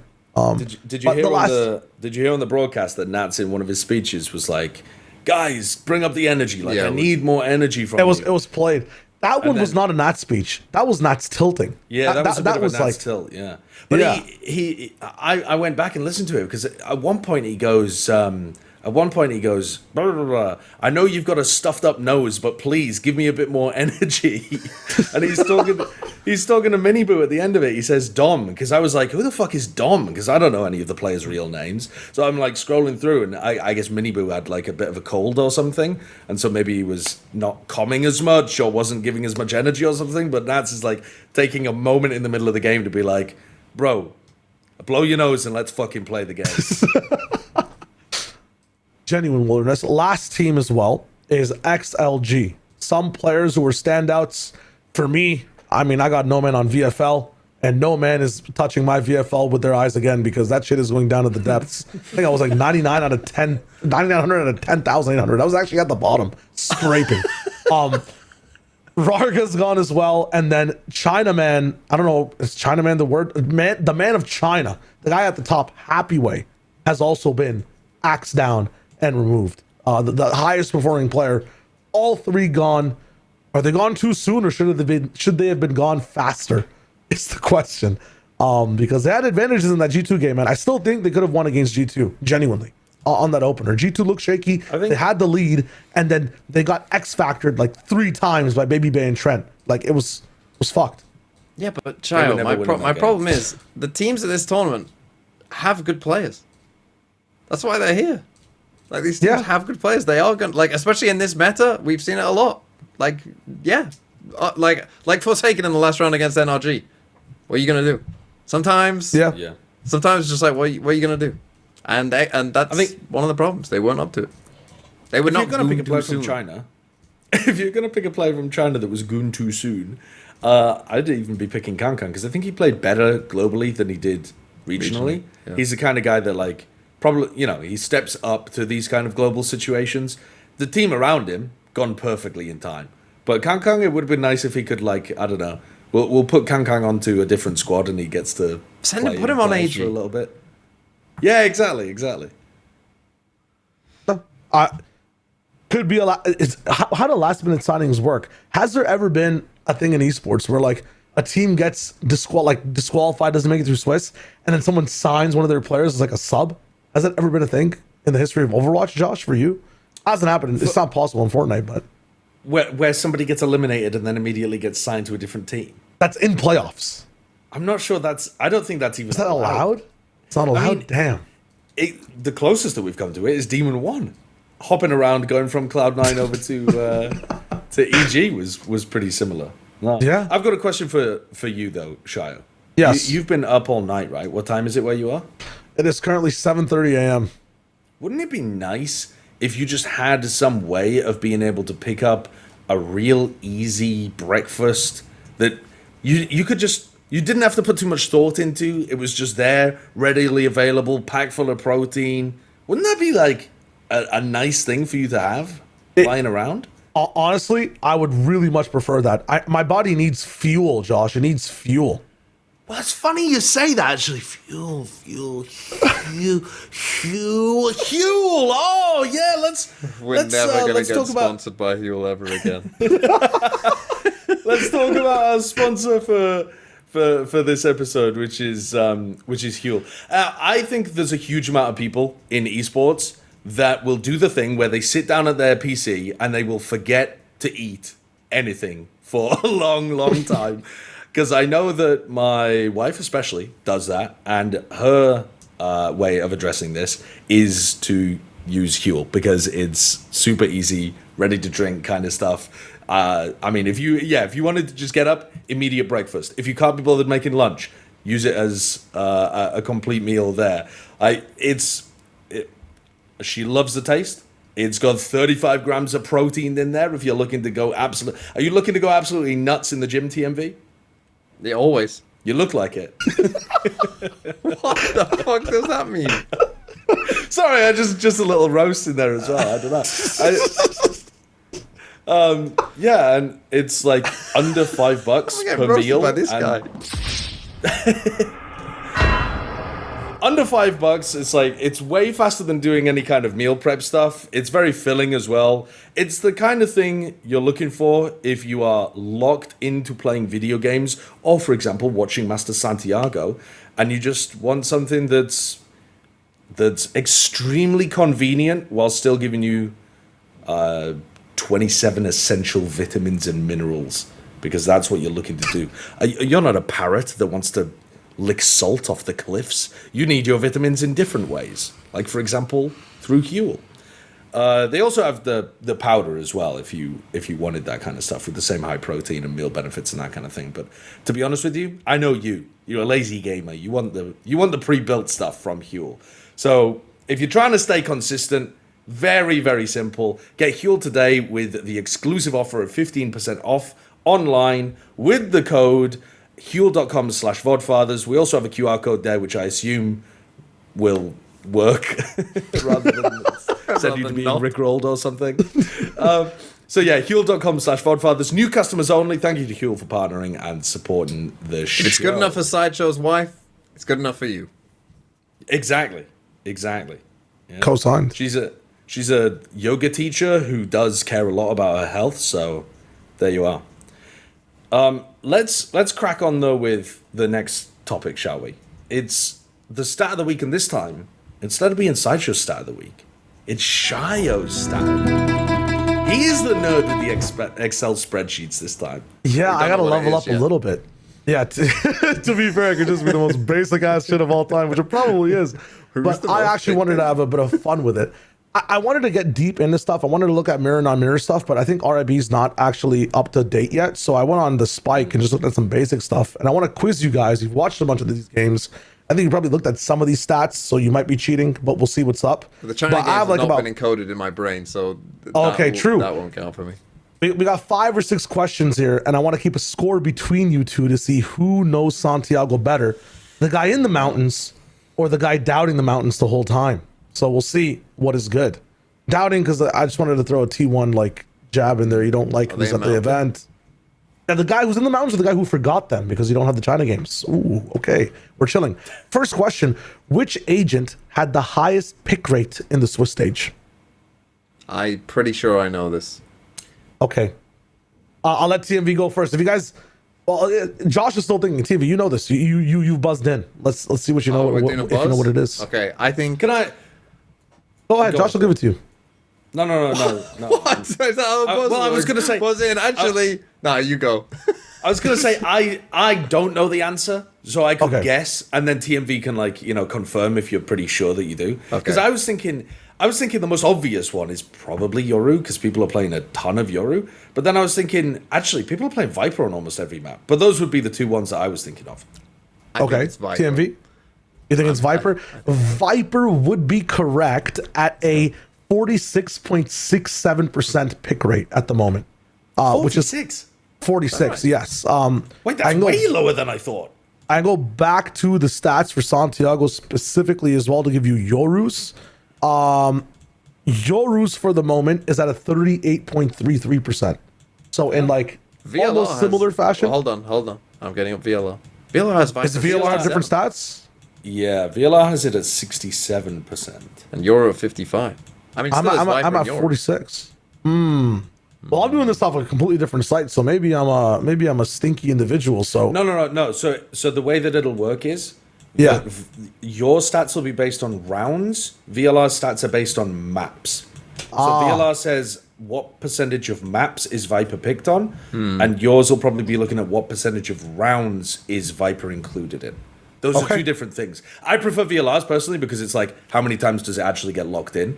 Yeah. But okay, we're in round-based territory right now. We're in the RBT. So continuing in RBT situations, which agent had the lowest percentage pick rate inside Swiss stage that's non-zero? That's non-zero. Okay, I was going to say, because there's So multiple agents here. you can't just pick an agent that you can't just say like, I don't know. So has been Clove. picked once. An agent that's been picked once. And to give you a reference for this, let me just give you a reference. The lowest one, just to help you guys out, the lowest percentage pick rate is 1.67%. And I'm assuming this is out of all the rounds that were played then. And the one above that is 3.33. So this guy, this individual is low. Hold on, this individual is low. A clue. Okay, I'm thinking, because you're looking at round-based stats, I'm trying to think which games were rolls, which games were super quick, and so I'm thinking China. EDG, yeah, EDG got 13-1, didn't they, by T1? And I'm thinking, what were they running on those kind of maps that was different? RP is rounds picked, right? There was Vice. There was a Vice pick, I think only on one map, and I think It was EDG on Corrode, I think. Quick. That's a decent shout. But that's not a him. No. China's not that smart to throw us off. NRG also Yeah, they played also Vice. played Vice, you're right. Yeah, so actually that's not going to be correct, is it? Right, Although, it can't be a control. G2 got rolled, though, playing on Corrode. What do you guys think of the It's comments? ISO. If you're listening on Spotify, It's ISO. T1. No, because it was close. No, because I saw they played If you're that listening on insanely long Spotify- Haven game. leave a review. If you're watching on YouTube, drop a comment. What do you edit your comment? Because you must have dropped one when I asked you before, as these guys deliberate. And like the video. Subscribe as well. It's not. I can't think of a better answer than Vice. I'm going to go with Vice. Okay, TMV, are you locking it in as the team? You guys are scoring for Vodfathers right now. There's a YouTube chat my that's God. absolutely correct, and then it's Vodfathers. So for Vodfathers, you're locking in Vice. But it's not Vice, obviously. You know it's not Vice. Use our brains. How do I not know? Right, we can work through this. It's not a controller. It can't be a controller. I feel like it's got to be a Senti, but it's not Cypher. Has anyone played Killjoy? Yeah, I think so. I can't remember. I think they have. Are you locking in Vice? I need an answer. I need an answer I'm right now. locking Vice. TMV's I'm locking still Killjoy, swirling away. Okay. All right. Killjoy has 136 rounds played at an 11% pick rate.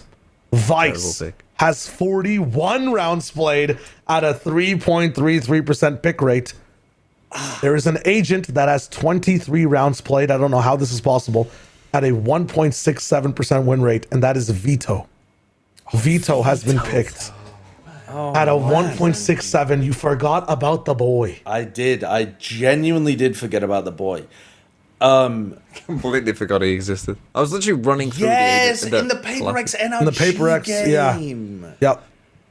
Yeah. Okay. So it was Vito. That was the second question. Third question coming in. Which meta agent? So this is going to be a pick rate in these rounds above 20%. So it's been picked and played in 20% more rounds in general. Like it has to be 20% or higher. For reference, KJ was 11.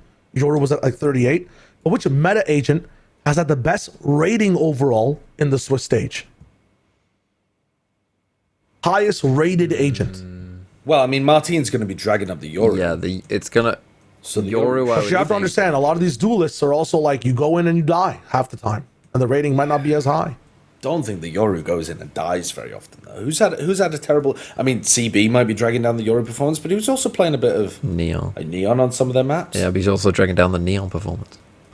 Well, And yeah. Yoru is a meta agent, though. I can't. Of You the guys meta- know I was that about for to sure. say it's Cypher because of Itsu's performance, but I mean, the highest one for he's reference, I different. believe, is actually Phoenix. Phoenix is the highest in rating at 1.24 Actually, that at makes 5% of a pick rate. Jogmal's No, I think it's got to be Yoru. I'm looking in Yoru. Okay, You guys both I locking in will Yoru? then lock in. Who else has been Looking good? at his side monitor, looking at his chat. What is this? No, my other monitor's here.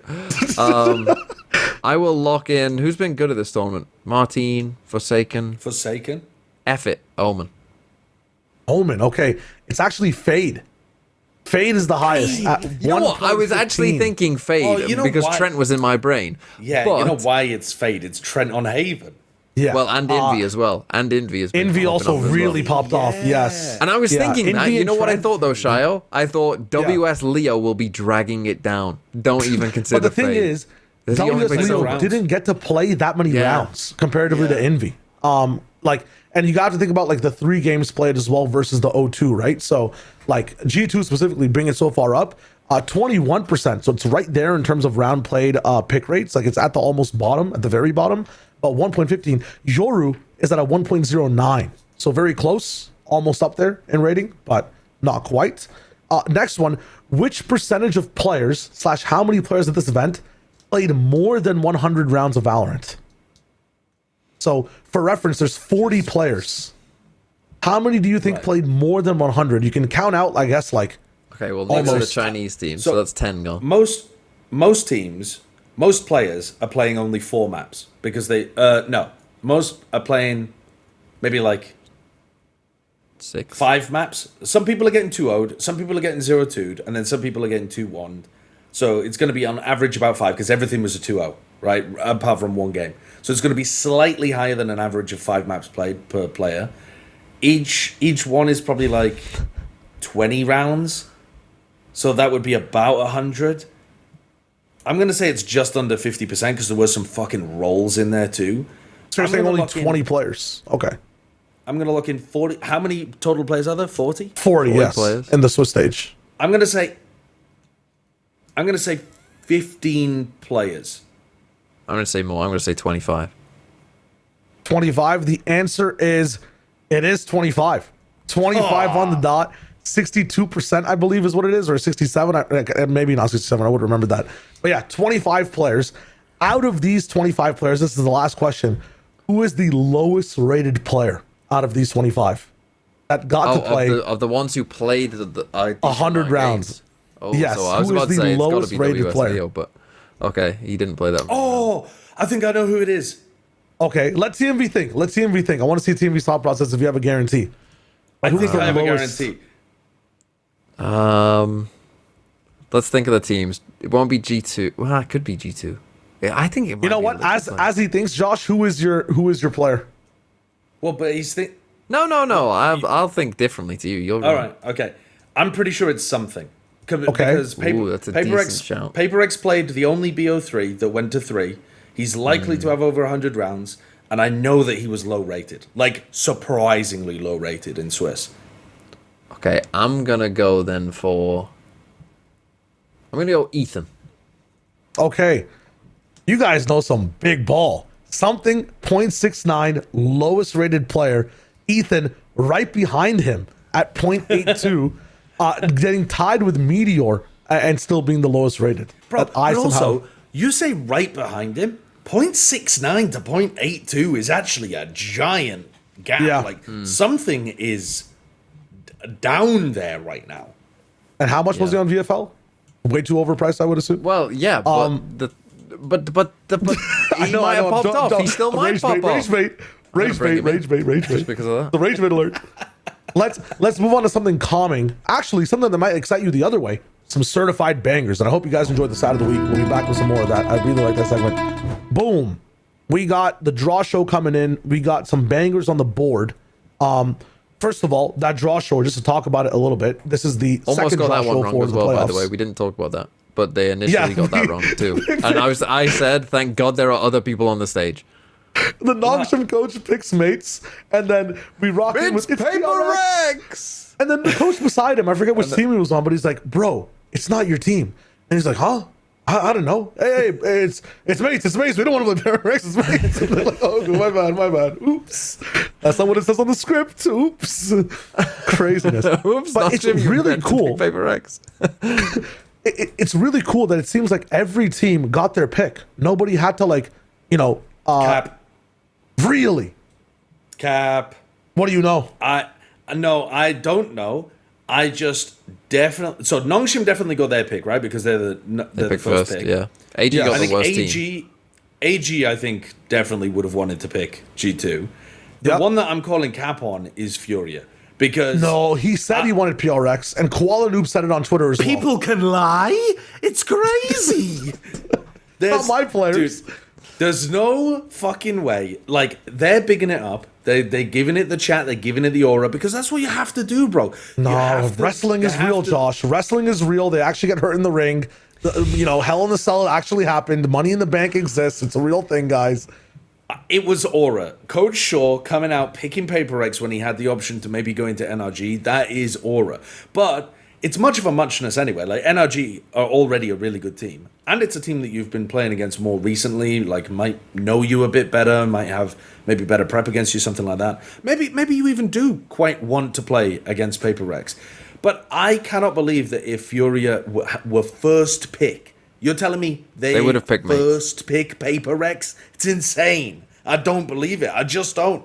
They can tell me they're going to. I think that every day of the week. What happens in these draws is teams don't want to play regional matchups because I think they think it's still they do want the experience of playing other teams, even if it's not technically maybe their actual best chance of winning. So I think they just always want to pick a non-regional matchup, and so therefore their only choice was Paper Rex if they can't pick a regional matchup. But if they got first pick, except for one team in the whole world, except for one team, if Sentinels ever gets a first seed and G2 qualifies through Swiss and they got first pick, I mean they're picking G2. That would by CEO decree they're picking G2, and Rob is coming on stage that would be behind a 0% chance for them with a mic. Yeah, that actually would be 0%. They should do the opposite. I thought you meant from G2's perspective. G2 should pick Sen. That would be fun. Sen should pick 100 Thieves if somehow that ever happened. Out of these matches, though, what would you say is the match to watch? Which is the certified banger of the playoffs to start things off? I think you can write off AG versus G2. It feels like it's more likely a G2 smash, as much cope as you can have for China. I think you write off Furia versus Paper X because there's a potential for like an upset, but I feel like the other two matches have higher expectations. Yeah, definitely. Yes. I think I would say BBL NRG would be my number one. Yeah. Because I just think that's going to be there's so many things like stylistically as well, because NRG are like the one team that are quite different. Like stylistically, it'll be quite interesting, and just in terms of like the paths that these two teams have been on, I guess they were sort of on a the tier 2 route. They're on a kind of similar path, you might say, going into tier 1. So there's interesting narratives, there's interesting storylines. I think Nongshim Mates is. And also just because like NRG obviously have that cash of being the world champs. Like Nongshim Mates is a great game if you're like us, or if you're like really into the scene. Like you understand this is going to be a banger game. You got Martine versus Danby. You got two crazy kind of squads going against each other. I think for us that is a banger game. But I think people on the outside would look at the names and be like, oh. Who? Yeah. No, that one should be really good. I also think, especially when you've seen Mates shut down Team Liquid, who run the Neon in a one-dimensional, hyper-aggro way, you know that they're already capable of destroying Danby if he plays like an idiot, right? Like if he, I'm not saying that Minibu was playing like an idiot. The whole team was playing a style that was just way too one-dimensional. But if Nongshim don't play with enough nuance, then you already know Mates have got what it takes to shut them down. So that already sets up something interesting where it's like, how good can Nongshim actually play? Can Mates shut down even a better version of the Neon kind of aggression? I think that game is more important for our understanding of the meta than any of the other games, in my opinion. I would also say Nongshim look like they might be able to run roughshod over the rest of the teams. I would also say whoever wins that game is probably going to be favored to make it to the upper final. Because to me, what's interesting about this bracket is I think there's a very clear, easier side of the bracket and a harder side of the bracket. And whoever wins that game should be feeling pretty good about going pretty deep. Like, whoever wins that game should be assuming G2 beat AG, or even if AG win, like, they'll be favored in their next game. And then, you're in the upper final, and that means you are at least playing one best of 5. If not, then making the grand final. So, there's a real chance for whoever wins that game to go very deep in this tournament. And if that is like a Nongshim or Mates, obviously that would be a massive achievement for them, even if they do like finish third. That's pretty good. Okay, lots of opinions on the board. Let's put some facts down. Let's move on to the actual pick'ems we can do really quick. And it's cool. I feel like we'll be the only people in the world who have this set on in a podcast, because everybody else is like everywhere scrambled. Let's do some pick'ems. Yeah, for we're this. the Let's only people doing pick'ems, actually. Yeah, everybody else is disabled from doing pick'ems. That's great. Do not pay attention to any of these numbers on the right side of this board. You can actually pull up my screen now if you want. Like, we can see what's good and actually do these pick'ems. Yeah, all these numbers, these are not real people. This is just AI. I see pay you no on attention 20 to this. points there, Shyo. Me? Yeah, because I stopped doing my pick'ems halfway. I didn't do anything after the initial. I didn't get my free. I didn't do 320. my VLR, but I do just want to say, been doing the talent preds 100% right now. You are popping off on talent press. I'm not gonna lie, that shit is looking spicy good. But okay, bless us then. So Bless you us were a with some T1 stuff. doubter as well then? At heart? Well, I was a T1 doubter because of the specific matchup that they had against Team Liquid. Yeah. What about G2? I thought that one was a bit of a coin flip, to be honest with you, but yeah, that was the I said on the broadcast that was the pred I was least confident about. I just happened to get it right. Let's do this press. I mean, yeah, light. Yeah. Oh, sorry. I was going to say light. Good work for locking in G2, but it's Shyo controlling the mouse. Yeah. It is Shyo, yeah. I think we're happy with that one though, and I would lock in PaperX as well. Okay.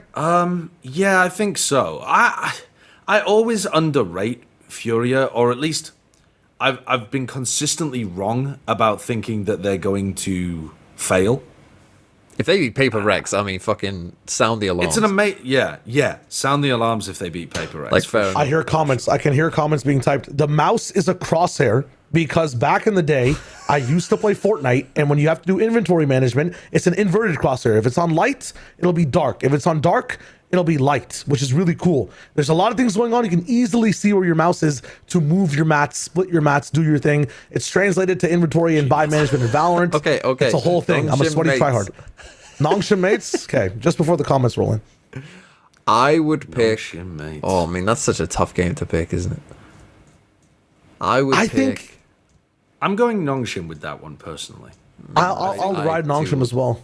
Okay. I actually haven't been... This is maybe a bit of a fucked up thing to say about mates. I haven't been that impressed in their wins to a huge degree. I don't think they've... I think the two teams that they beat, EDG and Liquid, are not amazing as long as you have a good read of how to dismantle Liquid. And credit to them because they did have a very good read there. And Liquid are good enough to be able to catch teams off guard if you come in with a bad idea. Their ability to problem solve is really strong. And Martine's great. But I'm going to go with Nongshim on this one. I also think that, you can talk about, Dombey as much as you want, but, the FrosT, RB, Ivy combination is also really tough to break through on, the defense side. And it's not just... You can stop Neon, but the rest of the team still exists. And, again, these guys qualified with Francis playing so terrible, and, they have VODs to watch as well. Granted that you're saying, Josh, it's not the best wins. Will the ante even be that good? Will it actually matter that much then, too, if they're beating shit teams? Is a question, but I think we can all agree on Nongshim. After that, I think one of the harder matchups to call, BBL versus NRG. Where are we going? I'm going NRG. Holy. So do you think that BBL just farmed the lowers then? BBL have some banger lowers? I think they could do decent in the lowers, yeah. I just think from what I've seen, I would say from what I've seen, Paper X are a clear one, but I would clearly put NRG 2. And I was saying this on when in the order I think people should have picked the 4 teams that got through. People were questioning, oh, you wouldn't put mates above NRG? I was like, no, there's no way. I would put NRG way above. Yes, I'm just a big... I guess I'm high on NRG, but I think we're just destined another Paper X NRG, which honestly, give me that banger. I want to believe in Nongshim and BBL to win both of their opening games. I'm very concerned that one of them is going to collapse just because they're inexperienced. I think BBL could come out and play... I think they could come out and be astonishingly good in terms of their shooting and still win this game, though.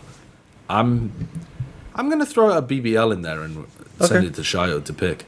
Shyo chooses BBL because inexperience has been the only thing people have said for this team every single time, and it's not even showed up in a hint of a fashion, I feel when it comes to their nerves or the approach.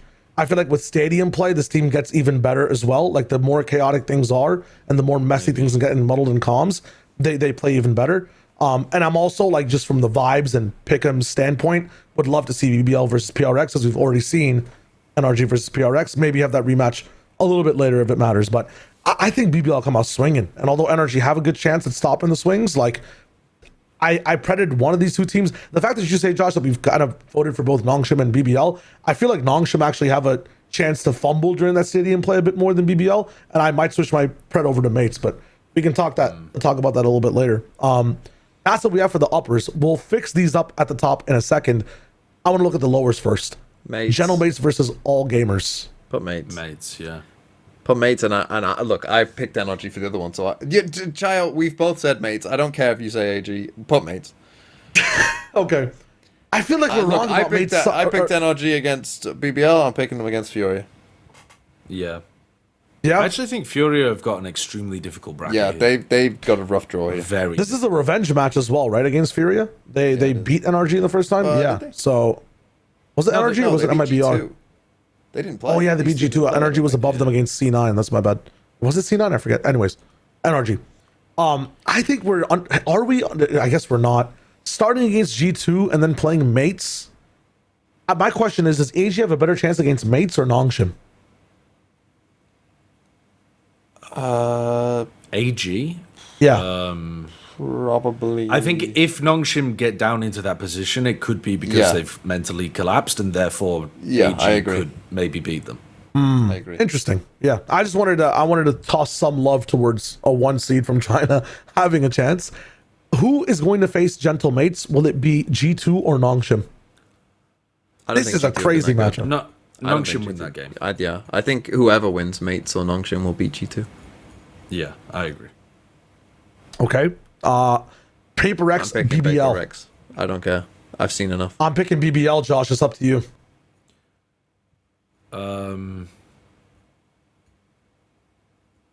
Like, these guys. Yeah, I'll go with whoever comes out of the lower. I think BBL, NRG, whoever wins that game. Let's throw them. I mean, I like it. I like that. This would not happen on Plat Chat. Sliggy would be vetoing this shit way down. The coin would be picking Paper X 100%. Well, the Paper Rex do look like the best team that we've seen so far. But you're just having some belief that those other teams might be on their level. Okay, I mean, listen, it's the best team we've seen so far in Swiss. I'm all for it. versus- I think people would see that as an upset. I'm happy. I'm happy that you're doing I know, this. but I just don't believe it. it's against the best team that I think we've seen so far in kickoff, right? Is that the argument here? It's the best team of Swiss versus the best team of kickoff. That's the matchup. I mean, I would still say Nongshim, but Okay, I don't know. I think our bracket is fucked because one of Nongshim or BBL is gonna fail.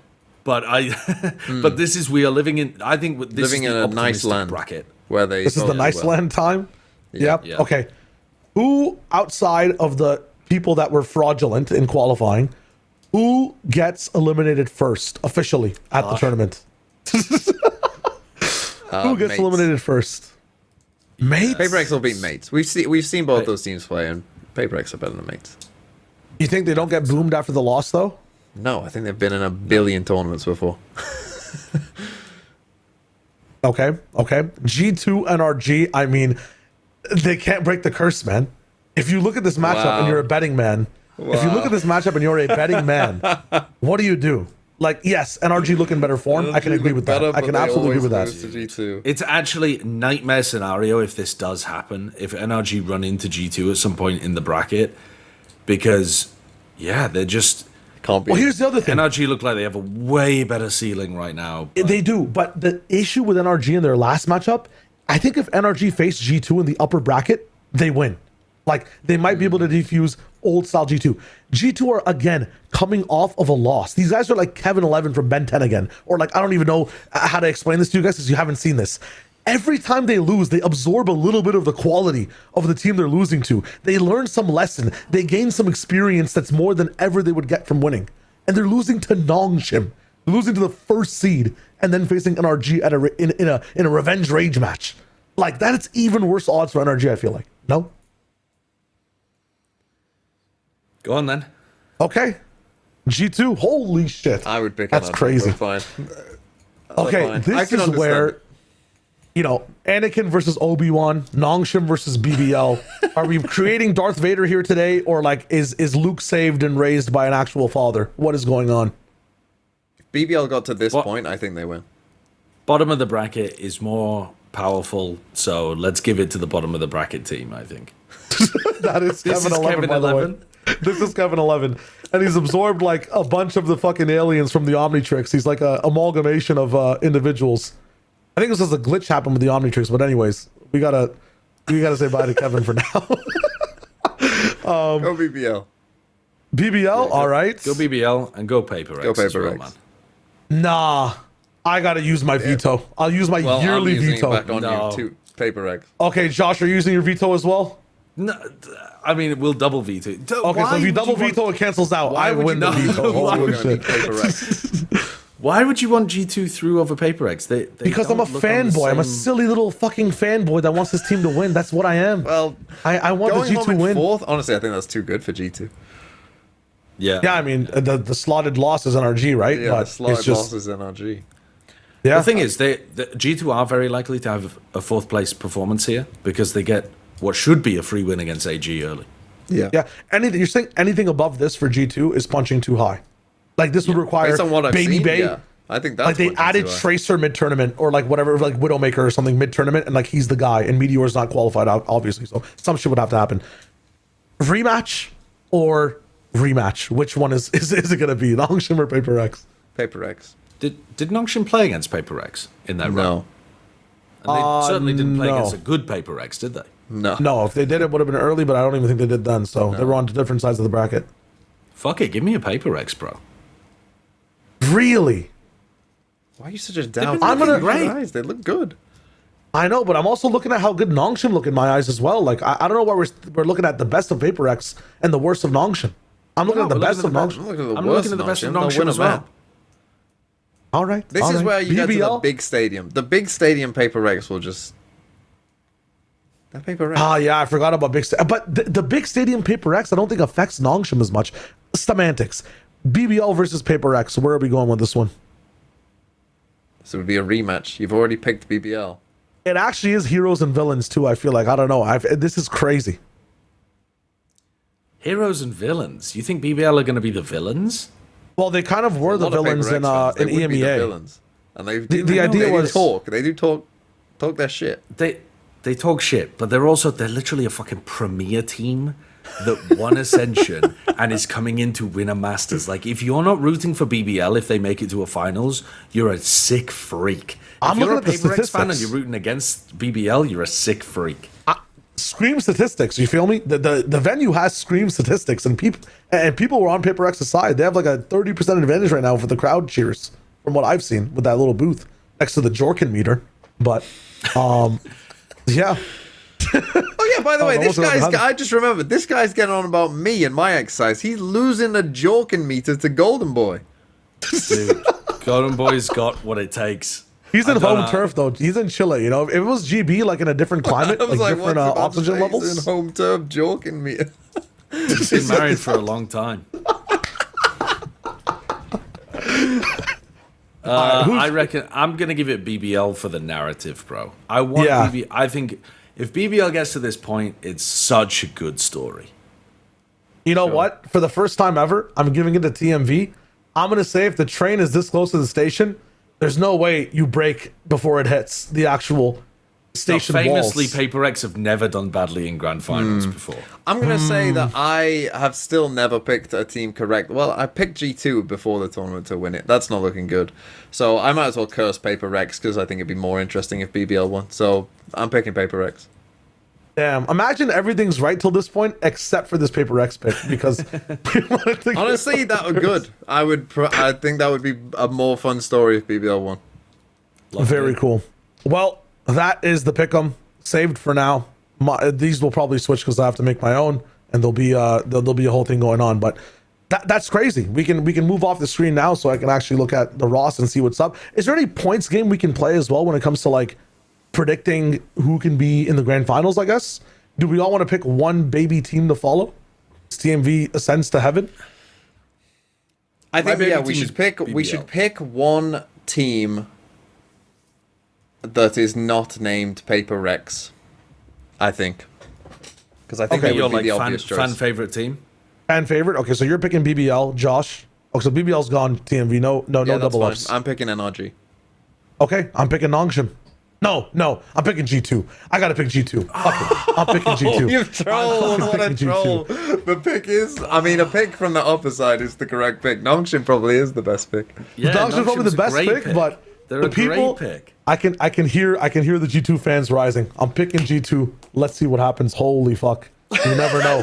You never know. I mean, they are on that side of the bracket. I suppose if they win if they go out 0-2, I said Nongshim the whole time because there's gonna be a while till the next episode's recorded. If they go out, if they lose to AG, we're cutting you from the show.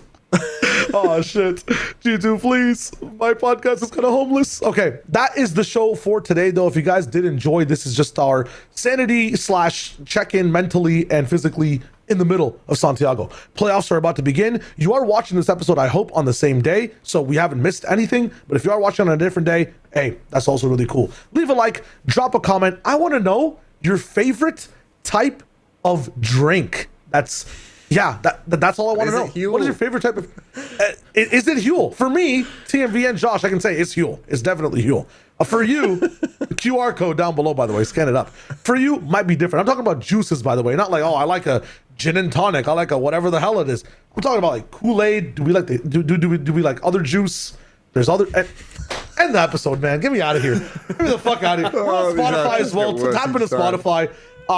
So many things, man. We'll see you on the co-streams. We'll see you on the desk. We'll see you everywhere. bye. Goodbye.